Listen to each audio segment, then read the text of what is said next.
Waddles by David MacPhail.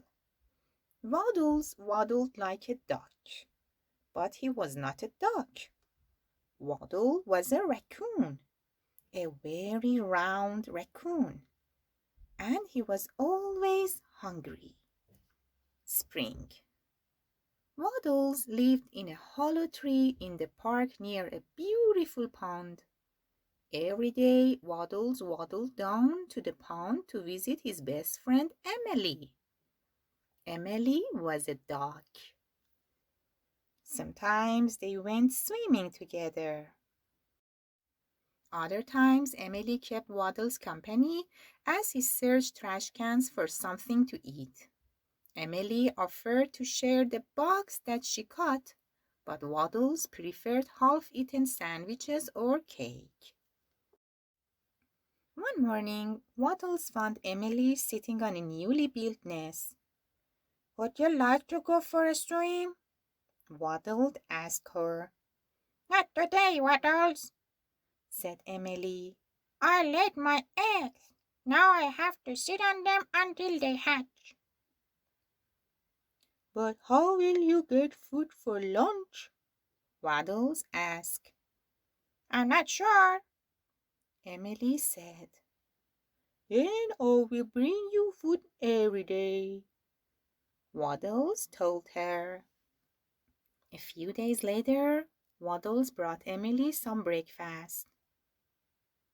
"Oh, how I wish I could go for a swim," Emily said. "Why don't you?" Waddles said. "I can sit on the eggs for a while."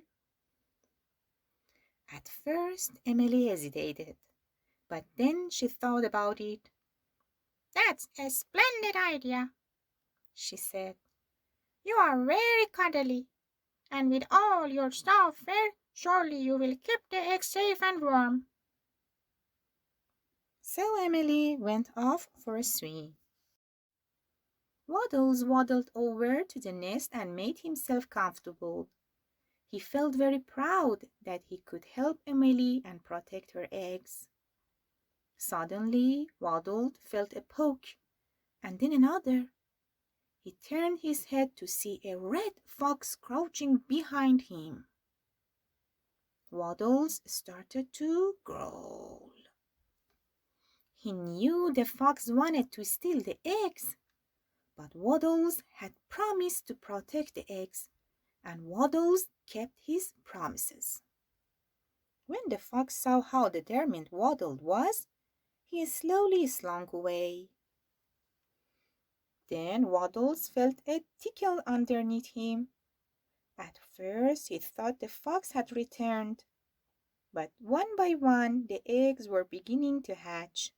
Soon 5 little ducklings poked their heads out of the shells and began to chirp.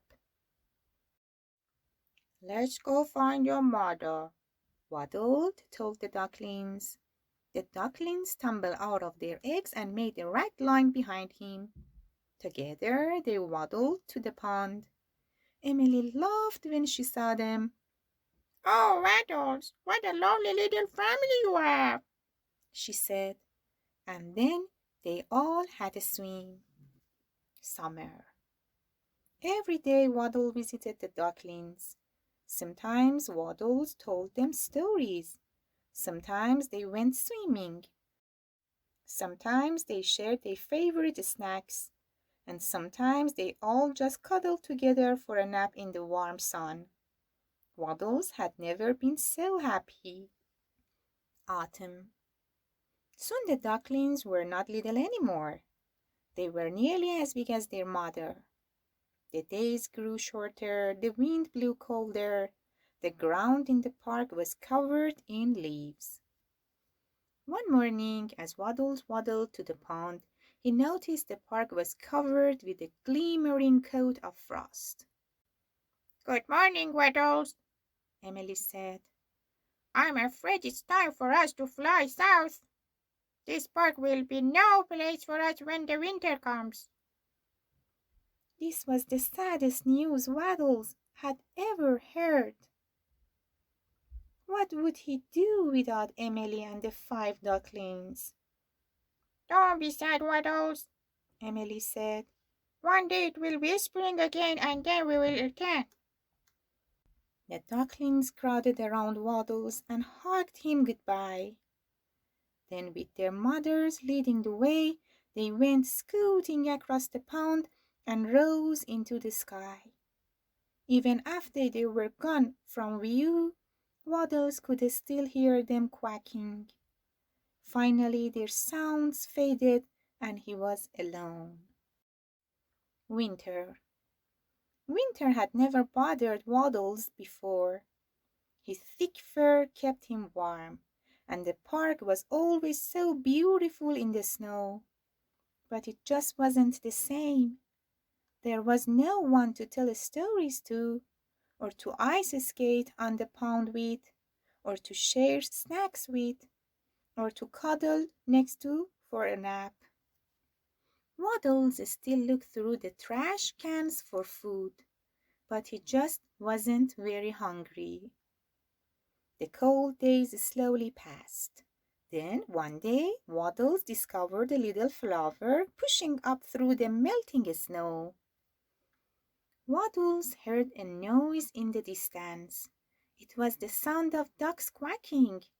Many ducks! Waddles raced to the pond just in time to see Emily and the ducklings splash down. Waddles! They all cried. We missed you! The ducklings, who were now grown-up ducks, crowded around him and hugged him tight. Winter was finally over. The ducks had come home. The trees filled with leaves and blossoms. The sun warmed the water in the pond. Spring had returned and brought Waddles's best friends with it. Once again, snacks tasted sweet and life in the park was as it should be. Waddles felt very full. The end.